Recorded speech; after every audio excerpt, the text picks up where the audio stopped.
sommes en direct sur la page Facebook de condolégal.com. Émission numéro 18, si je ne m'abuse, qui traite du harcèlement des employés d'une copropriété. Pour en discuter, je suis en compagnie de Maître Serge Abud, avocat chez LJT. Bonsoir, Maître Abud. Bonsoir.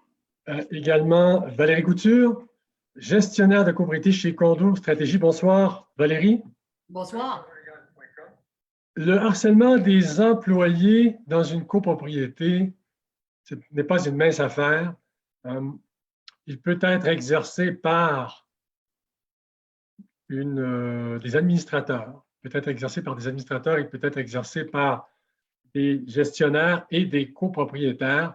Donc, le harcèlement, on parle de harcèlement ici notamment de type psychologique, harcèlement sexuel et harcèlement qui a trait à la discrimination. Alors, par les temps qui courent, on parle beaucoup de harcèlement, on parle beaucoup de dénonciation, de gens qui dénoncent les harceleurs. L'émission est d'actualité. Alors, le harcèlement, ça peut se passer en copropriété. On ne dit pas évidemment que toutes les copropriétés le font, bien au contraire. Ce sont des cas, j'ose espérer, d'exception, mais ça se peut. C'est une réalité qui est vécue. Alors, dans une chronique mise en ligne par Maître Richard Lecouf, qui est avocat en droit du travail, on dit notamment qu'il y a une chronique que je vous recommande d'aller lire, notamment celle qu'il a écrite qui s'intitule « Harcèlement au travail, encore des obligations pour les syndicats ». Donc, Richard Lecouf, avocat en droit du travail, précise qu'en 2004, le législateur a introduit, non, pas vrai, excusez-moi, précise qu'il y a un peu plus de 15 ans, donc maintenant ça fait 17 ans parce que la chronique a été écrite en 2018, qu'il y a un peu plus de 17 ans. Il y a 17 ans, Richard Lecouf précise que le législateur a introduit à la loi sur les normes du travail le droit à un environnement de travail exempt de toute forme de harcèlement pour tout employé. Selon lui, cela visait autant le harcèlement psychologique que le harcèlement sexuel ou le harcèlement discriminatoire, c'est-à-dire basé sur un des motifs de discrimination énumérés à l'article 10 de la Charte des droits et libertés de la personne. La loi sur les normes du travail a été mandatée afin de préciser que les trois types de harcèlement sont prohibés. Alors, il pose la question, il y répond, qu'est-ce que le harcèlement psychologique, sexuel ou discriminatoire, notamment toute conduite vexatoire se manifestant par des paroles ou des gestes répétés, hostiles et non désirés, portant atteinte à la dignité ou à l'intégrité psychologique ou physique d'un employé et qui rend évidemment le milieu de travail néfaste, toxique. Maître Abud, le harcèlement au travail, ce n'est pas nécessairement une action répétée. Ça peut être une fois, et selon l'intensité du harcèlement, eh bien, exact. Ça devient... En fait, il peut y avoir une seule conduite grave. D'ailleurs, c'est ce que prévoit le second alinéa de l'article 81.18 de la loi sur les normes du travail. À ce moment-là, ce sera l'impact prolongé dans le temps de l'acte grave qui viendra, si vous voulez, remplacer le caractère répétitif. Donc, en ce sens, ça devient donc comme inversement proportionnel, si vous voulez. On peut avoir plusieurs petits actes répétés dans le temps ou encore un seul acte grave qui, lui, aura un impact qui va se prolonger dans le temps. Ça sera dans un cas comme dans l'autre, considéré comme une forme de harcèlement.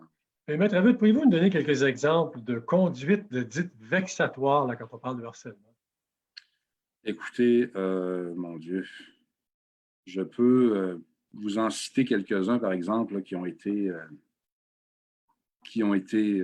relevés par des jurisprudences. Par exemple, le fait de maintenir quelqu'un dans une situation d'infériorité ou d'ostracisme par rapport aux autres employés dans le milieu de travail, le fait pour l'employeur d'abuser de son autorité parce que le caractère, le statut employé-employeur se détermine non pas par qui paye le salaire ou quoi que ce soit, mais bien par le lien de subordination.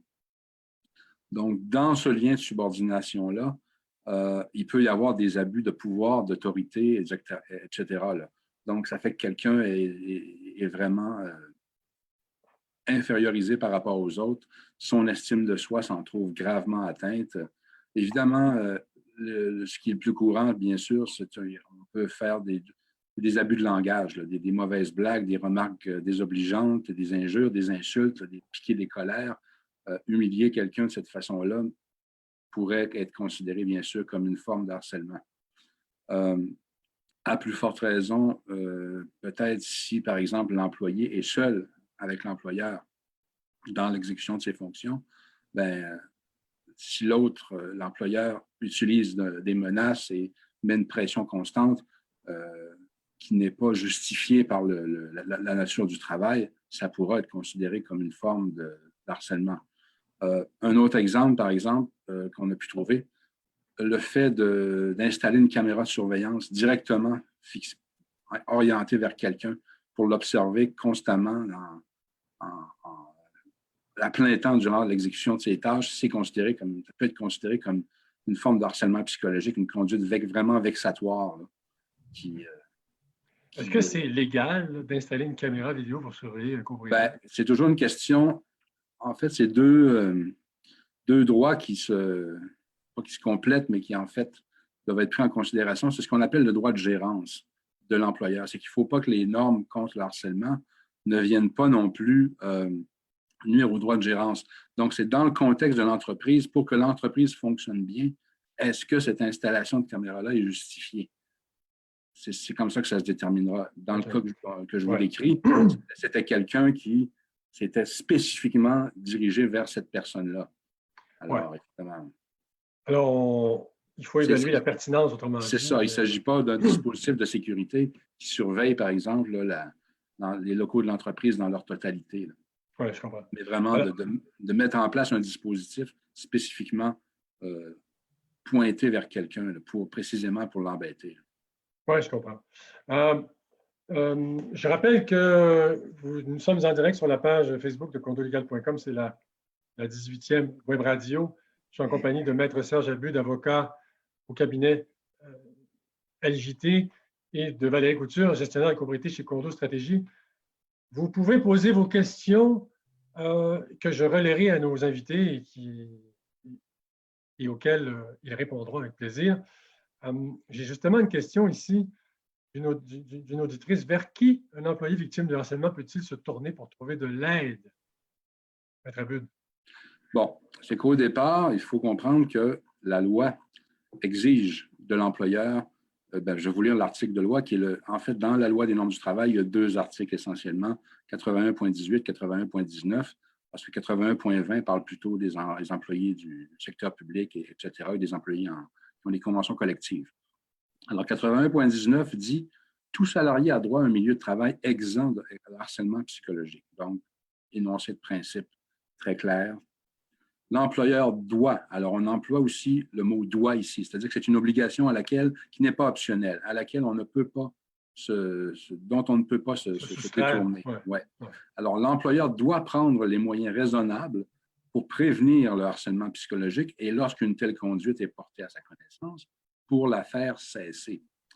Il doit notamment adopter et rendre disponible à ses salariés une politique de prévention du harcèlement psychologique et de traitement des plaintes, incluant entre autres un volet concernant les conduites qui se manifestent par des paroles, des actes ou des gestes à caractère sexuel, bien sûr.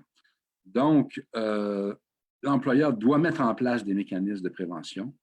Les employés doivent connaître ces mécanismes-là et ils sont appliqués. Et il faut qu'à ce moment-là, qu'une personne ressource soit nommée à l'interne pour être informée des manifestations de harcèlement et ensuite se met en branle un mécanisme à l'interne dans l'entreprise pour régler la situation. Alors, première étape, si jamais ça ne fonctionne pas, bien sûr, on peut faire appel à ce qui s'appelait autrefois la Commission des normes du travail et qui porte maintenant le nom de Commission des normes de l'équité, de la santé et de la sécurité au travail. Alors, il y a une plainte qui peut être déposée là. Et bien sûr, il y a toujours les recours civils en dommages-intérêts. Quelqu'un pourrait aller devant la cour des petites créances, genre, et se faire indemniser. Ça serait une autre possibilité. Autre question, Maître Abud, après je passe à Valérie. Maître Abud, est-ce que parfois, les administrateurs de copropriété ou les syndicats de propriétaires se sentent à part et se sentent soustraits aux règles de harcèlement parce que on vit en copropriété, on a l'impression que c'est un monde à part et que Ben, c'est qu'en fait, côté employé, généralement, il va y avoir quoi? Un concierge, puis peut-être quelques agents de sécurité.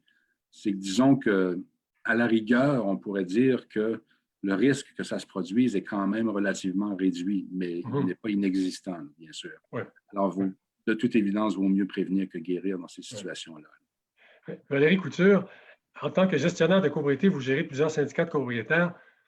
Est-ce que, en tant que gestionnaire conseil des administrateurs, vous suggérez fortement ou vous recommandez qu'une politique contre le harcèlement au travail soit mise en place s'il n'y en a pas? Bien, absolument, surtout qu'on a dû conseiller les syndicats au moment où cette loi-là a été modifiée, dans le sens que ça devenait une obligation pour les copropriétés. Et c'est de mettre en place certains mécanismes visant à ce que ces choses-là ne se produisent pas.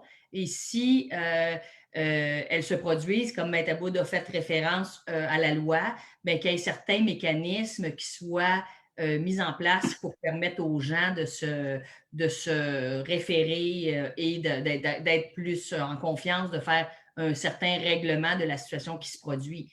Ce qui est important de dire aussi, comme Maître Aboud vient de le dire, en copropriété, souvent, il n'y a pas plusieurs employés, parce qu'on parle de plusieurs employés dans des très gros syndicats de copropriété, mais ce n'est pas la majorité des syndicats, des 25 000 syndicats au Québec. Donc, on a souvent une seule personne. Puis je vous le dis avec toute honnêteté, souvent, dans la très grande majorité, cette personne-là est très bien servie parce qu'elle est très précieuse pour le syndicat de copropriété, mais peut arriver, et ça va dans les deux sens aussi, qu'il y ait des situations qui se produisent, puis qu'on doive conseiller les gens sur une certaine façon d'essayer de régler la situation avant que celle-ci ne dégénère trop loin.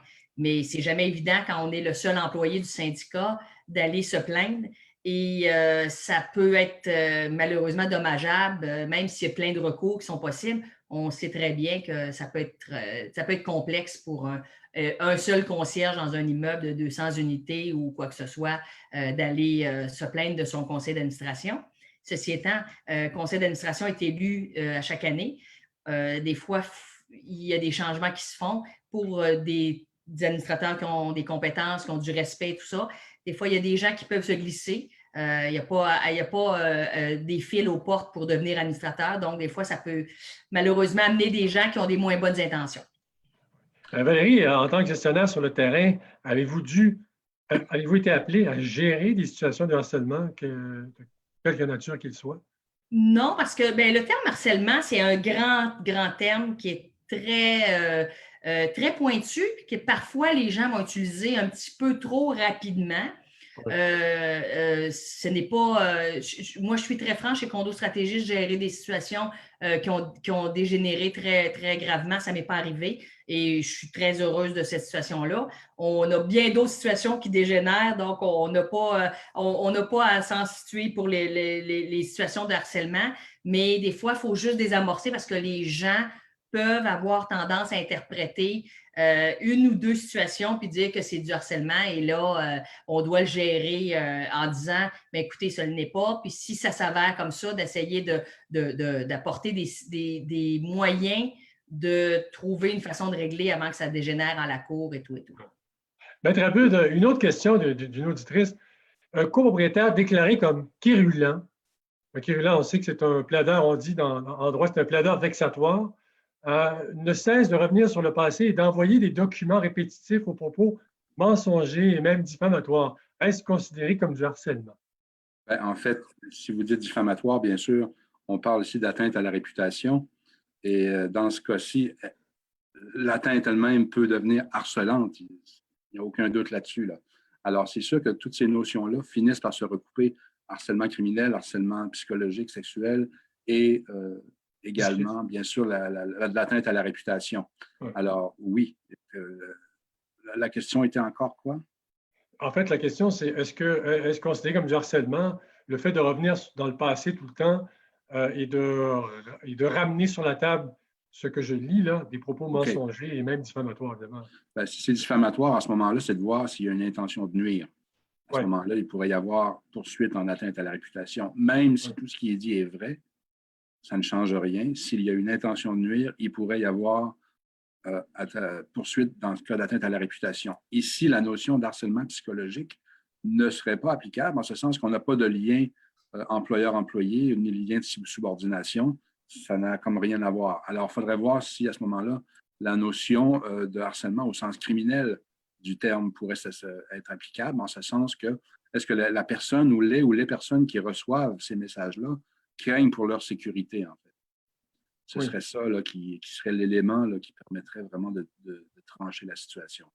Dans ce cas-là, il faut saisir évidemment les autorités policières ou encore, si on décide d'opter pour des recours civils, ben, ça devient, l'injonction devient là, ce qui...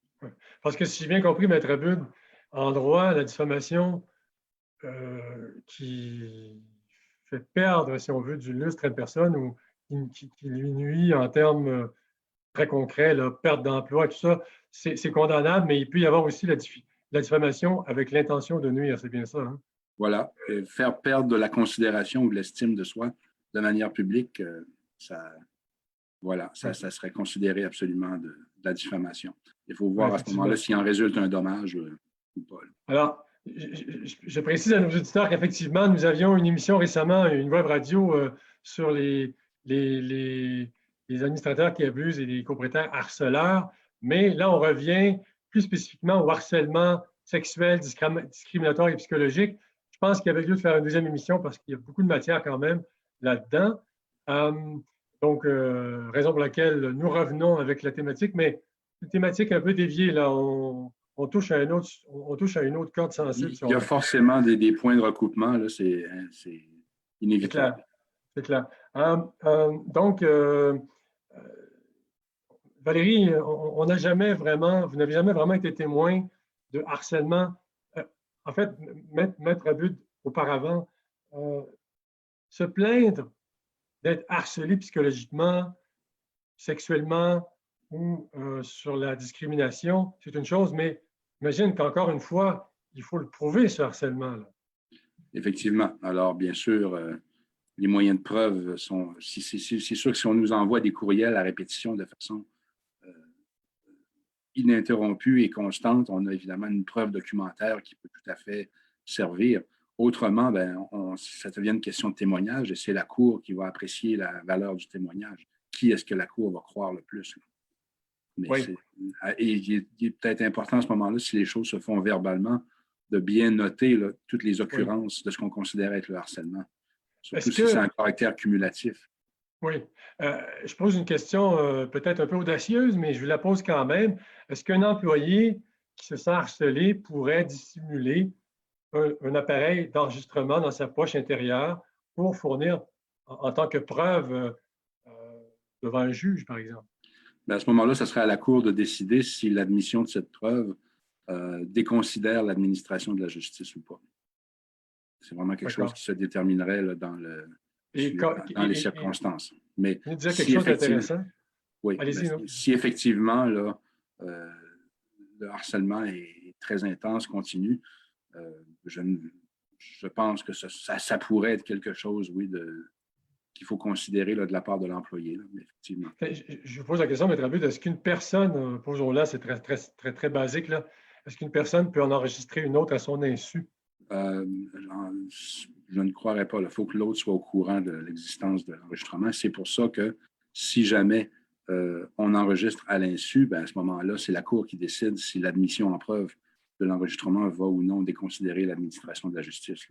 Ouais. Valérie, une question, et je vais la relancer aussi à Maître Abud.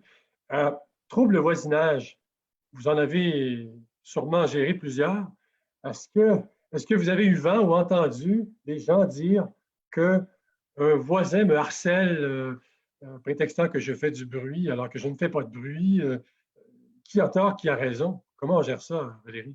Bien, écoutez, c'est des dossiers dans lesquels on a de façon assez importante parce que, vous savez, la copropriété, c'est une micro-société Et on a toutes sortes de monde. On a des gens plus tolérants, on a des gens très peu tolérants, etc., etc.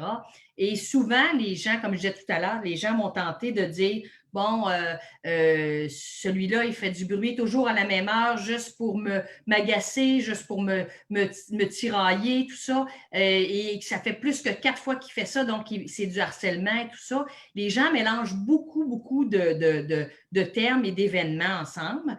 Ça, c'est pour essayer des fois d'élucider comment le dossier ou la situation se présente.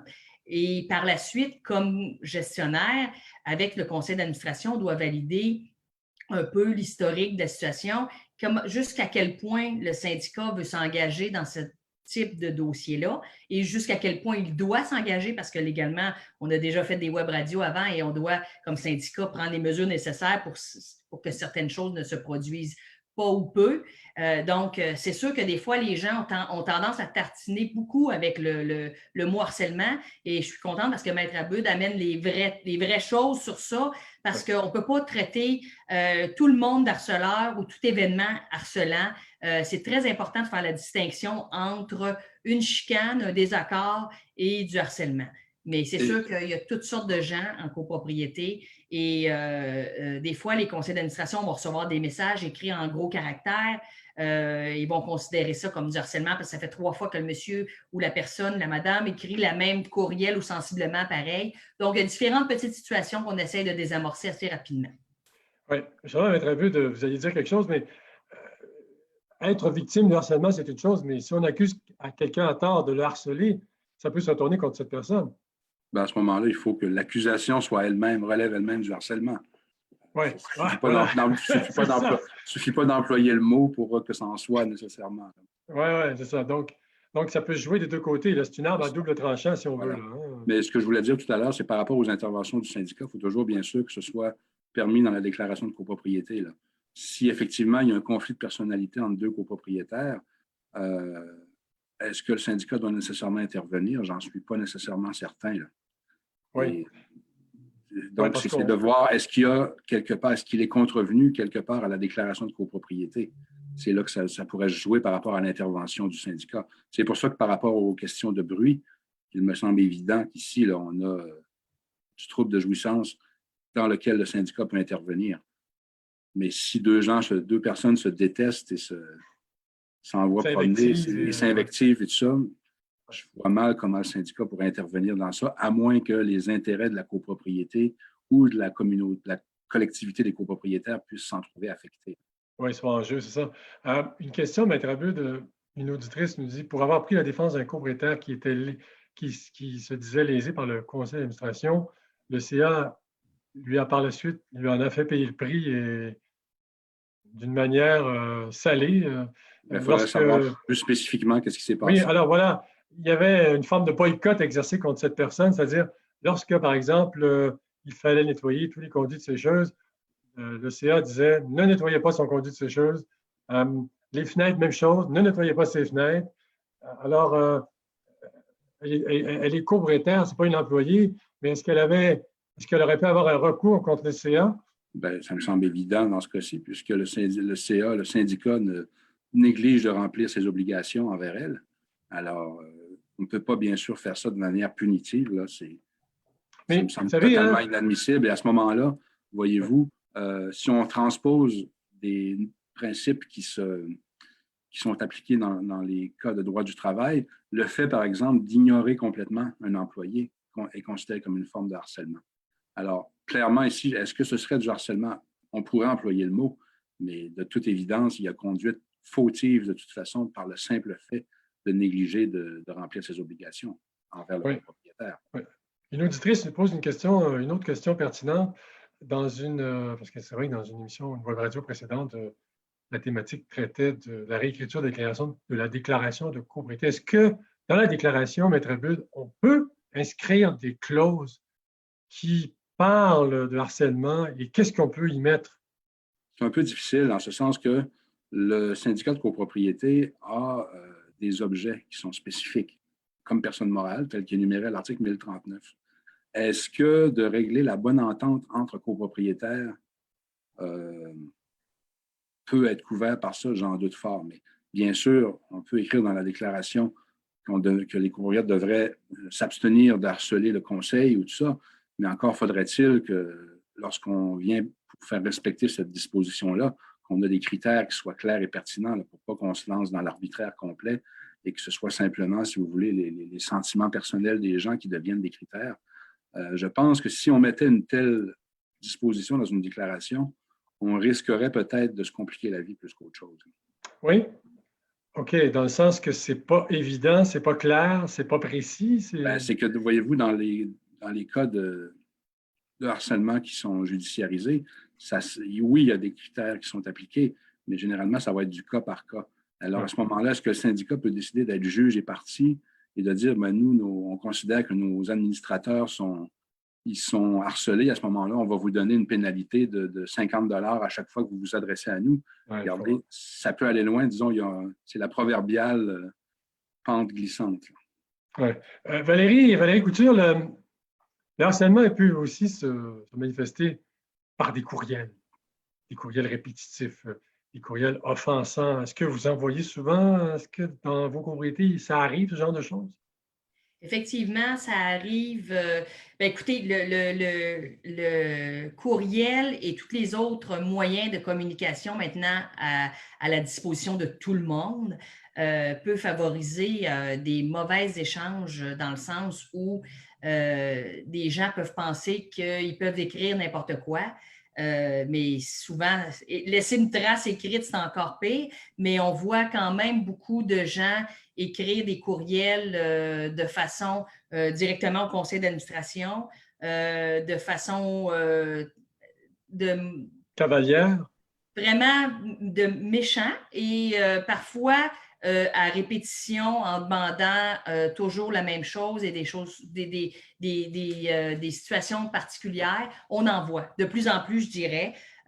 Nous, comme gestionnaires de copropriété, ça peut être envers nous aussi des fois. C'est sûr qu'on va essayer de toujours aider le conseil d'administration de régler la situation si c'est entre le CA et un copropriétaire. Parfois, ça peut être directement, comme Maître Aboud spécifiait. Il faut toujours qu'il y ait la déclaration de copropriété. Le syndicat a la responsabilité de la faire respecter. Donc, parfois, ça peut commencer par une situation de 2 unités, 2 copropriétaires, et ça dégénère, puis ça devient justement des échanges désagréables, impolis, irrespectueux et peut jusqu'à aller jusqu'au harcèlement. Donc, nous, on va conseiller le syndicat à ce moment-là. Mais c'est sûr que rapidement, si la situation dégénère, on va demander de faire appel à des médiateurs. Comme au bureau de Maître Aboud, ils ont des médiateurs pour s'impliquer et tenter de régler le conflit et la situation le plus rapidement possible. Il n'y a aucun syndicat qui a avantage à laisser détériorer une situation comme celle-là, que ce soit avec ses copropriétaires, avec ses employés, avec qui que ce soit, des fournisseurs ou ces choses-là. Les choses ne doivent pas être laissées quand il y a une possibilité d'exponentielle, que ça devienne très gros. Il ne faut rien laisser au hasard. Valérie, toujours, on sait maintenant que dans plusieurs milieux de travail, le public est avisé que toute forme d'agression verbale, de harcèlement ne sera pas tolérée. Est-ce que vous suggérez à vos syndicats d'en aviser les copropriétaires lorsqu'ils s'adressent à eux, de sorte que les échanges soient polis, courtois et respectueux? Tout à fait, absolument. Je pense que c'est une chose importante. Et de toute façon, on voit ça partout dans plein d'endroits publics. Si on pense à la régie du logement, dans les tribunaux, etc., on dit toujours, on va voir une affiche que les gens devront être respectueux, etc., etc. Bien, comme j'ai dit tantôt, la micro-société, qui est un syndicat de copropriété, bien, il faut le préciser aussi pour continuer d'éduquer les gens dans le sens que tout est possible d'être parlé, discuté, mais avec le respect. La même chose avec un employé du syndicat. Règle générale, ces employés-là sont très appréciés des copropriétaires, travaillent pour la collectivité, tout ça.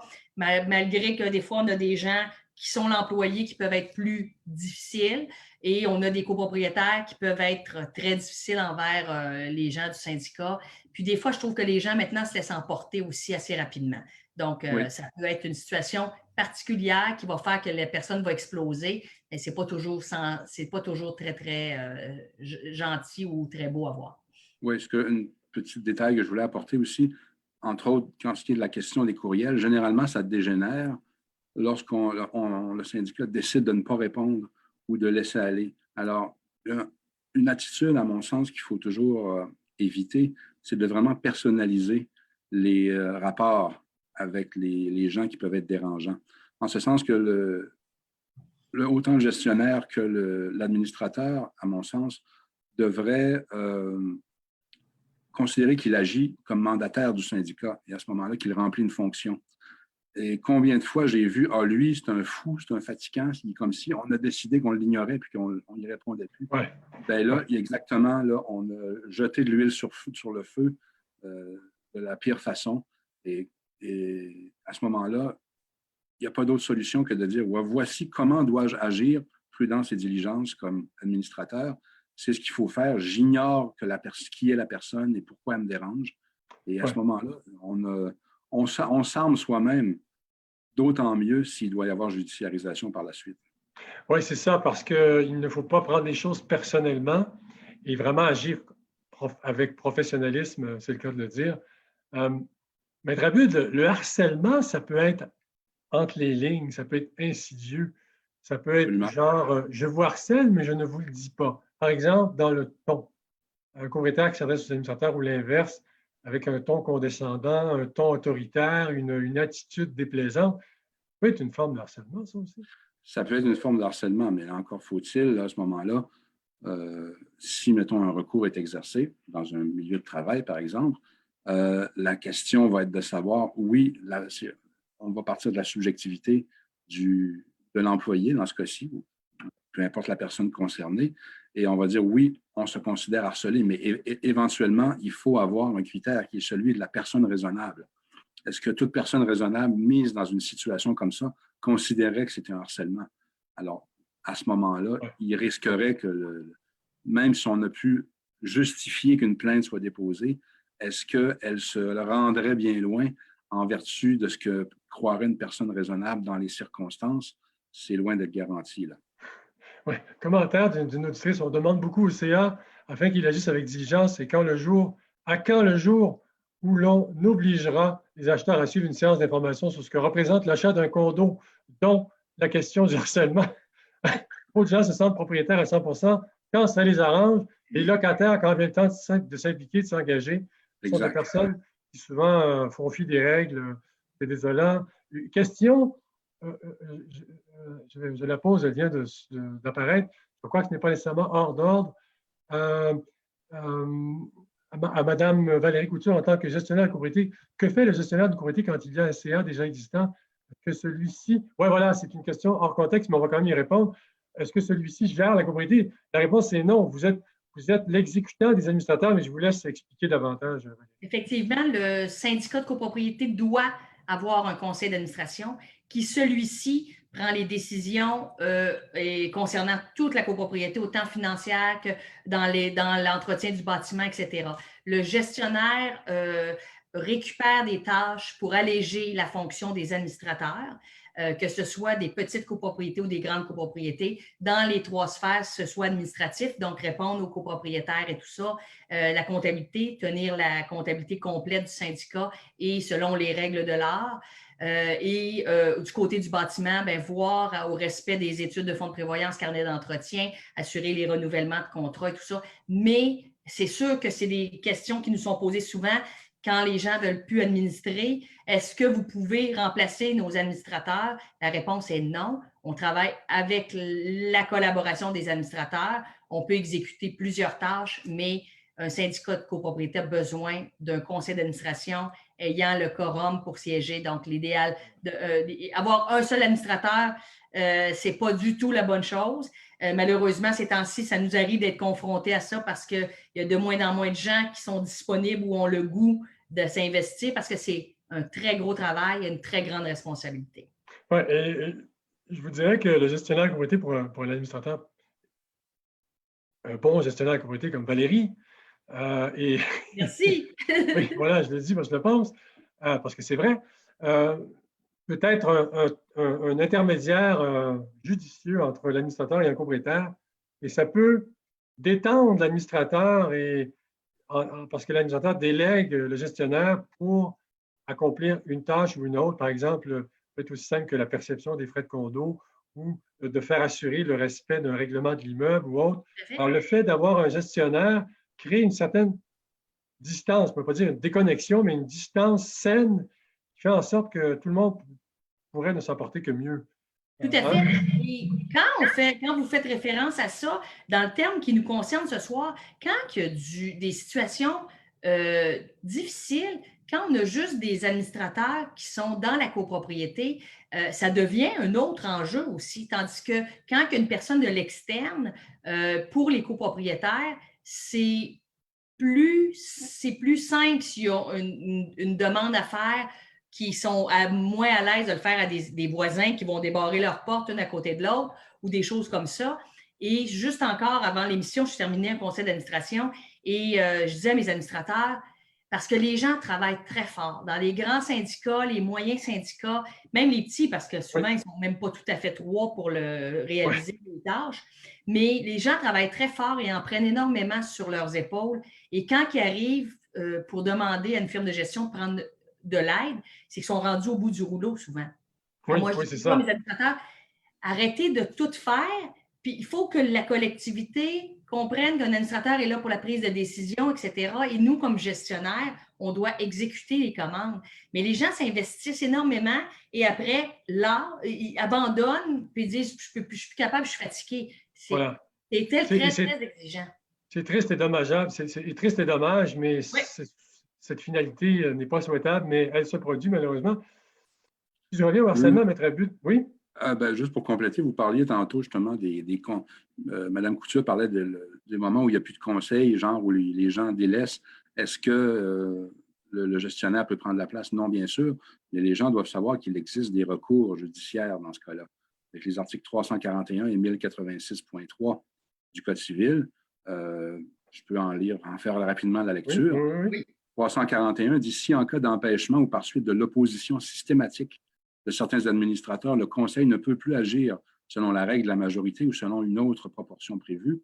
Les autres administrateurs peuvent agir seuls pour les actes conservatoires.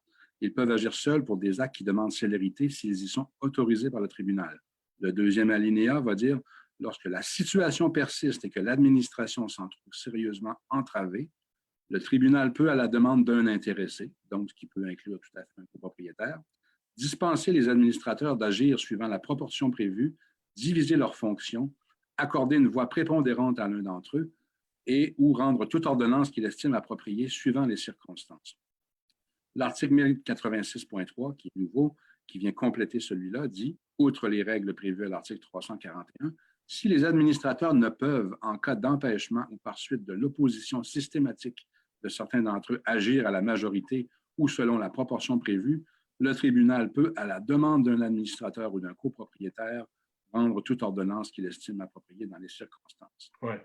Donc, les gens ne sont pas complètement pris au dépourvu. Là. Mais évidemment, l'idéal est toujours de convoquer une assemblée extraordinaire et d'élire soit de destituer le conseil qui ne ferait pas son travail, et de le remplacer par un autre. Maître Abud, il y a une autre forme de harcèlement en copropriété, là. Ça a fait l'objet d'une actualité sur condoréal.com. Un groupe de copropriétaires qui a carrément mené une campagne de salissage en pointant du doigt une personne, en la nommant partout, en la placardant sur les ascenseurs, en laissant des messages à sa porte. Ça existe, ça aussi. Il y a déjà eu une jurisprudence qui disait qu'une cabale en tant que telle est un moyen légitime de faire valoir ses droits. Alors, quand ça ne l'est plus, bien sûr, c'est lorsque ça devient fautif, c'est-à-dire que ça cause un dommage. Donc, le fait qu'on soit en groupe ici ne change rien, c'est est-ce qu'on a une conduite préjudiciable par rapport à la personne qui est visée? Le débat là, se concentre avant tout là-dessus. Là. Le fait de procéder en groupe est un détail plutôt secondaire. En fait, c'est de savoir à qui on peut attribuer la faute spécifiquement. Et généralement, le Code civil dit que si une faute est commise par plusieurs personnes et qu'on ne peut pas attribuer une proportion précise à quelqu'un, la responsabilité est solidaire. C'est-à-dire qu'on peut réclamer la totalité à une seule des personnes. Je comprends.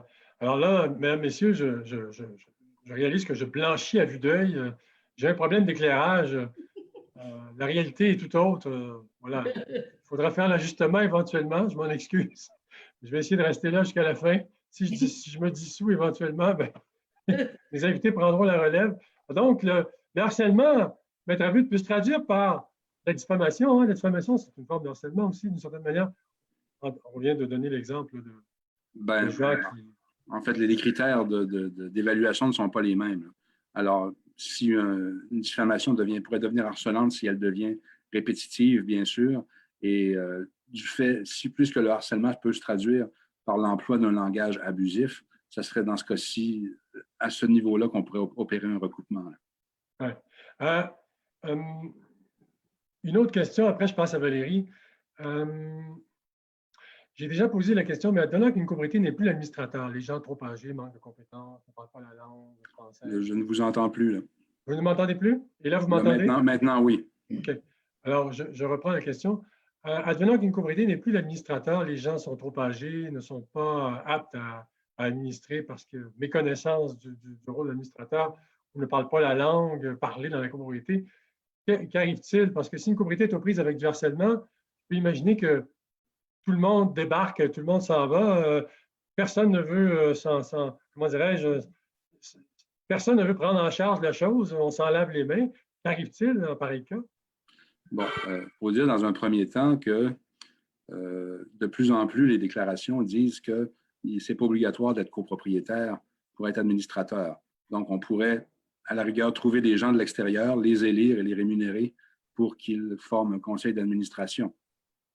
Si on n'y arrive pas, il reste encore la possibilité de recourir à la Cour pour lui demander de nommer des administrateurs. Je n'ai pas de connaissance que ce soit arrivé, là, mais c'est tout à fait prévu par la loi.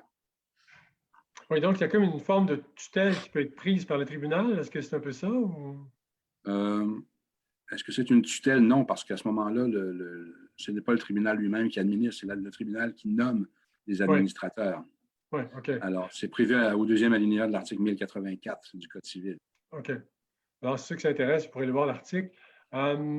Valérie, en pré-entrevue, vous me disiez que certains copropriétaires sont très susceptibles, dès qu'on leur demande, par exemple, de payer une amende, parce qu'ils n'ont pas respecté un règlement d'immeuble, par exemple, qu'on leur impose l'amende privée à une clause pénale, peut se sentir harcelé. Tout à fait. Bien, écoutez, dans plusieurs situations, les gens, vous savez que rester en copropriété, il faut comprendre exactement ce que c'est.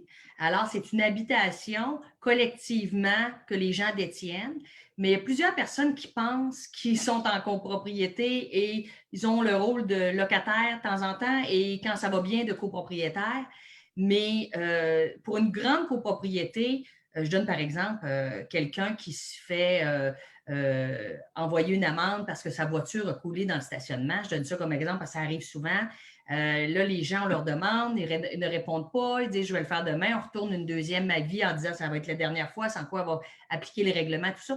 Là, les gens finissent par dire « cessez de me harceler, je le ferai quand bon me semblera » et des choses comme ça. Ça ne peut pas fonctionner dans ce sens-là.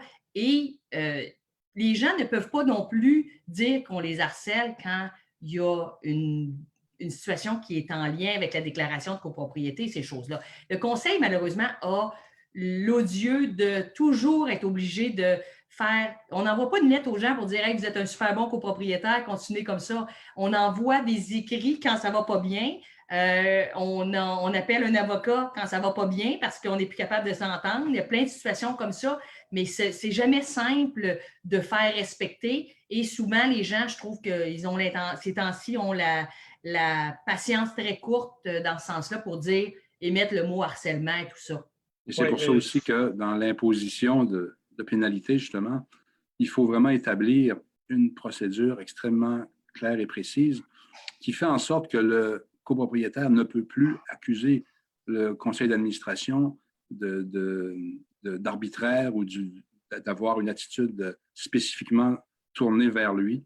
Lorsqu'on peut objectivement démontrer l'existence de la faute et que la pénalité doit être payée, parce qu'une pénalité, en fait, c'est ce qu'on appelle en droit des dommages liquidés, c'est-à-dire qu'on décide d'avance quel dommage on ont subi et quel dommage doit être payé en raison de la commission de la faute, bien, à ce moment-là, si on peut démontrer objectivement que la faute a été commise et que la personne a reçu les avertissements nécessaires de la façon dont il devait être donné, sa contestation ne peut plus aller très loin après. Oui, ouais, effectivement. Valérie, puis après, je repose la question à Maître Abud. Le harcèlement, c'est une chose, mais parfois, on l'a déjà dit dans d'autres web radios, on s'imagine une personne hostile à notre égard, alors qu'en fait, tout peut se désamorcer par une approche plus conciliante ou une recherche de la communication, n'est-ce pas? Absolument. Ça nous arrive à l'occasion quand tantôt Maître Aboud disait il faut attendre, le gestionnaire répond aux copropriétaires, etc. Moi, je considère que quand il y a 2-3 échanges qui ont lieu et que ce n'est plus approprié, au lieu de ne pas répondre, comme le donnait comme exemple Maître Aboud tantôt, je spécifie au client, je lui dis, je crois qu'on devrait se rencontrer pour faire une petite mise au point, que ce soit avec le CA ou simplement avec le gestionnaire. Et à tous les fois où j'ai eu à faire ce genre d'intervention-là, c'était une dynamique complètement différente que ce qui était écrit donc par le courriel. Donc, c'est sûr que parfois, il y a des gens qui écrivent des choses et le fait d'être seul devant un écran peut peut-être nous rendre plus courageux, mais dans toutes les situations que j'ai eues, on a réussi à discuter, peu importe quelle était la situation, et en arriver en disant de façon cordiale que la meilleure façon, c'est peut-être d'agir de telle façon, de prévenir telle problématique en faisant tel rôle ou ces choses-là. Donc, je pense que de temps en temps, il faut délaisser les moyens de communication électronique et de revenir soit À au la bon... base. Revenir Et à la base. exactement, tout à fait, à la base. Je rappelle aux auditeurs que la thématique traite du harcèlement des employés dans une copropriété. Et là, on a débordé parce que ça peut être du harcèlement de copropriétaire, ça peut être du harcèlement d'un copropriétaire à un employé. C'est important de préciser que les questions doivent porter sur la thématique. On voudrait répondre à toutes les questions avec un immense plaisir, mais on ne peut pas. On doit se cantonner et se restreindre aux questions qui ont trait à la thématique. Vous nous en excuserez.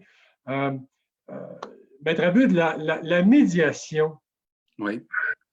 Parce que là, c'est vrai qu'on a dérivé, on est parti du harcèlement psychologique, sexuel et discriminatoire à l'égard de l'employé d'une copropriété pour revenir au harcèlement en copropriétaire, entre administrateur et copropriétaire et vice-versa, gestionnaire, copropriétaire, administrateur, gestionnaire, et bon, les combinaisons sont multiples. Mais est-ce qu'un employé qui se sent harcelé et qui fait la preuve du harcèlement, au lieu d'aller au tribunal, est-ce qu'il peut demander une médiation? Parce que ce n'est pas tout le monde qui a envie d'aller au tribunal, même s'il se sent harcelé. Il y a des caractères. Généralement, si la personne dépose une plainte à la commission des normes, la commission des normes va payer l'avocat pour le salarié. Est-ce qu'il y aura une procédure, un processus de médiation? Sans doute que ce sera tenté, oui, avant que la chose se déplace devant le tribunal. Là. Tout à fait. Je ne vois pas d'empêchement à ça. Là. Parce que, évidemment, il faut comprendre que, oui, les personnes ont droit à un environnement de travail sain, ont droit sont en plein droit de ne pas être harcelés. Mais dans la réalité, on sait là, que dans la réalité, c'est autre chose que la théorie. Parfois, le harcèlement est très insidieux et difficile à démontrer. Il se vit d'une manière systémique et ce n'est pas toujours évident. Et l'employé se dit, est-ce qu'il y a un autre moyen que de porter plainte? Parce que là, les employés ne sont pas fous. Même s'ils ont des droits, ils savent très bien qu'ils peuvent se faire congédier à cause de ça, pour une raison ou pour une autre. Bon, dans la réalité, c'est un peu ça qui la loi des normes du travail interdit clairement de congédier quelqu'un pour avoir exercé un droit prévu dans la loi. L'employeur se tirerait définitivement dans le pied. Là, oui, alors donc, une personne qui se plaint de harcèlement envers un employeur, l'employeur ne pourrait pas la congédier parce qu'il serait pris en défaut automatiquement, c'est clair? Voilà, oui. Okay. Et de toute façon, il doit avoir à l'interne un processus de règlement de la situation. Alors, si ça doit se déplacer devant la commission des normes et les tribunaux, il est évident qu'il n'a pas rempli ses obligations déjà au départ. ou que les moyens qu'il a mis en place est insuffisant pour régler la situation. Parce que c'est sûr qu'on n'a pas mis en vigueur ces nouvelles dispositions-là pour inonder les tribunaux de plainte. Donc, on veut régler le problème, mais on veut que ça se fasse à l'interne aussi. Oui, effectivement. Alors, ouais. alors, si on va devant la Commission des normes ou la Commission des droits de la personne, je crois qu'il n'est absolument pas exclu qu'une médiation soit possible avant de se diriger vers le procès, puisque, comme vous le savez, le nouveau code de procédure, depuis le 1er janvier 2016, notre législateur nous incite de manière tout à fait claire et catégorique à opter pour ce qu'on appelle les modes alternatifs de règlement des conflits, donc médiation, arbitrage, et que le recours aux tribunaux soit en soi un dernier recours. Oui, donc, voilà. Parce que, on l'a entendu souvent, bon, aller en procès, c'est une chose, mais on ne sait pas quand ça se termine et comment ça se termine. Il y a toujours ce point d'interrogation, cette épée de Damoclès. Valérie, vous voulez dire quelque chose? Oui, je peux me permettre d'ajouter. Ce qui rend aussi, peut-être Maître Aboud pourra confirmer ou se dire en désaccord, mais ce qui est très délicat dans la copropriété, c'est que l'employé du syndicat ou les employés du syndicat changent possiblement annuellement de conseil d'administration. Peut-être certaines personnes restent et tout ça. Donc, des situations de harcèlement, ça peut être assez complexe pour un employé d'aller se dire je vais aller jusqu'au bout parce que le facteur temps joue, ça ne se monte pas un dossier en criant ciseaux et on peut se dire peut-être que je vais continuer puis je vais attendre peut-être que le conseil va changer, peut-être que je vais être plus chanceux, puis etc., etc. Ouais. La situation du syndicat de copropriété dans le cas où il y a un ou deux employés, c'est très complexe et ça pourrait même demander à des gens d'être un peu trop patients s'il arrive des situations importantes, qu'on pourrait dire graves, de dire peut-être que dans 6 mois, à l'élection des nouveaux administrateurs, j'aurai peut-être la chance que monsieur ou madame un tel ne soit plus sur le conseil, des choses comme ça. Donc, c'est très particulier comme domaine. Moi, je suis propriétaire de mon entreprise, mes employés ont accès à ces choses-là, mais en tout cas, il y a moins de danger que je quitte l'année prochaine à chaque année. Là. Donc, le conseil d'administration, c'est particulier. On risque de changer d'employeur, pas par son nom, mais par ses représentants. C'est difficile, ça. Ouais. Valérie, je sors du cadre de la thématique pour compléter une autre question posée par un internaute qui parle de gestionnaire de copropriété. Elle demande en fait, je crois que vous devriez lui donner vos coordonnées maintenant parce que je crois qu'elle s'intéresse aux gestionnaires et je pense que vous pourriez lui être d'une grande utilité. Alors, comment elle peut vous joindre, cette auditrice? À quelle adresse? Elle peut nous joindre par notre site Internet sur condostrategist.ca. Oui. Il y a le numéro général et notre collègue Joanne se fera un plaisir de la diriger vers moi. Il y a aussi le courriel info@condostrategist.ca où elle pourra directement diriger un courriel à mon attention, Valérie, qui va m'être transféré par Joanne chez nous. Oui, alors ici, si je vais sur le site, on va aller sur Condo Stratégiste et la dame en question pourra consulter qui de droit. Alors ici, Condo Stratégiste, gestionnaire de copropriété et gestion.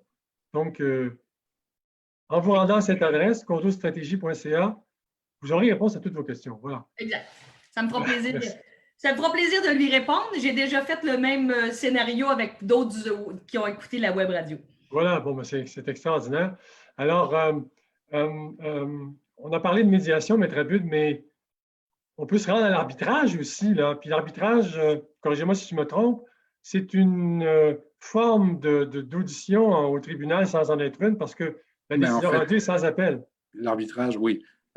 L'arbitrage, c'est comme un tribunal privé, finalement, qu'on engage et qu'on paye. Là. Alors, non seulement on paye son avocat, mais on paye les frais d'arbitrage aussi.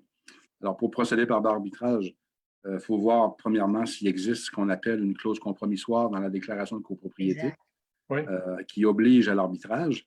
Mais si c'est avec un employé, là, évidemment, ça devient une question. Est-ce que ce sont les parties elles-mêmes qui choisissent d'aller devant un arbitre? Donc, ce n'est plus la même démarche. Là. Et quand vous dites sans appel, il y a quand même le mécanisme de révision judiciaire qui existe. si jamais l'arbitre a une décision qu'on considère manifestement déraisonnable, par exemple, qui tire une conclusion qui ne peut pas être logiquement tirée de la preuve qui a été administrée devant lui, on peut à ce moment-là demander à la Cour supérieure d'intervenir. Voilà, donc, c'est un peu comme une forme d'appel, c'est un peu ça, un peu? Ben, c'est que l'appel va être surtout, par exemple, sur une question d'erreur de droit ou des choses comme ça. Alors ici, on a la barre est généralement plus élevée que dans le cas d'un appel. OK. Maître Abud, une auditrice se demande, bon, évidemment, oui, j'imagine, je réponds à la question, vous me corrigez si je me trompe, les cas de harcèlement, ça peut aussi se manifester à l'égard des fournisseurs contractuels, là. Le paysagiste, le déneigement, hein, Valérie, oui. Ben, Genre, vous voulez dire de la part de qui, là? Comment?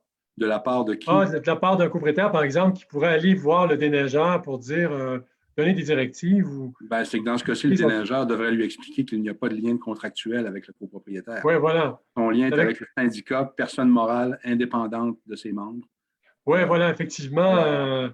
Sans être impoli, le déneigeur pourrait lui dire qu'il… Le déneigeur n'a pas toujours ce réflexe, hein? Oui, je pense pas que la notion de harcèlement, de prime abord, serait applicable ici. C'est sûr que la conduite de quelqu'un pourrait devenir une forme de harcèlement. Et à ce moment-là, il faudrait appliquer les remèdes existants. Mais au départ, le copropriétaire n'a pas à s'immiscer dans l'exécution des obligations des fournisseurs du syndicat.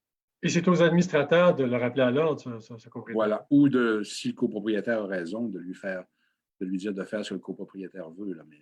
Oui, voilà, mais le copropriétaire devrait toujours s'adresser au syndicat en la personne des administrateurs. Exactement, ou à son gestionnaire, bien sûr. C'est une très bonne une remarque que Maître Aboud vient de spécifier, que le copropriétaire n'a pas à s'immiscer dans le suivi du fournisseur externe, mais ça arrive tellement souvent que les gens se disent « Oui, mais tu travailles pour moi ». On l'entend souvent, le fournisseur.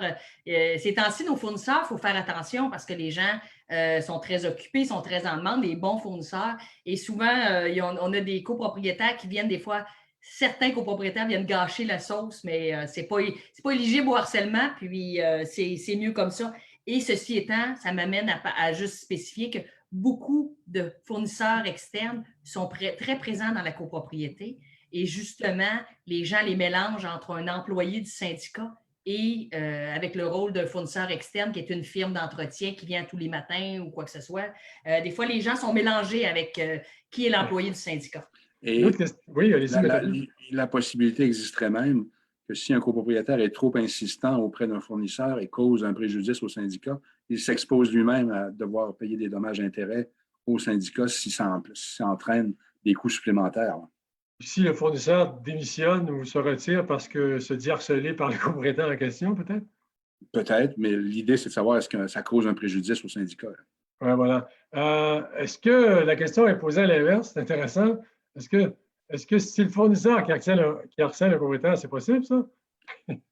Oui, absolument. Là, ça devient un genre de harcèlement criminel. Là. Il peut déposer plainte à la police. Tout dépend là, si la personne sent sa sécurité menacée ou pas. Là.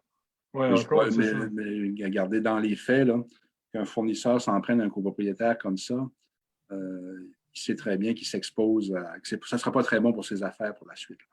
Ça peut être très téméraire d'agir ainsi, effectivement. Oui, oui. Alors, il est 20h, c'est terminé. Très intéressant, comme d'habitude. Merci à Valérie Couture, gestionnaire de copropriété chez Condo Stratégie. Merci à Maître Serge Abud, avocat en droit de la copropriété chez LJT Avocats. Nous nous reverrons, quant à nous, dans 3 semaines. Je prends congé, je l'ai mérité et je le dis sans honte. On se retrouve dans 3 semaines pour une nouvelle saison de Web Radio. Je suis très heureux d'être avec nos auditeurs. Parmi eux, plusieurs sont des réguliers, des habitués. J'en vois qui reviennent toutes les semaines. Vous êtes fidèles. Je vous remercie infiniment. C'est vraiment très apprécié. Et l'auditoire ne fait qu'augmenter, qui est une très bonne chose. Merci d'être là. Dans 3 semaines, on se revoit. On recharge les batteries, puis on se revoit. Merci encore à nos 2 invités. Et à dans 3 semaines. Merci infiniment. Merci à vous. Bonsoir, bonnes vacances. Bonnes vacances.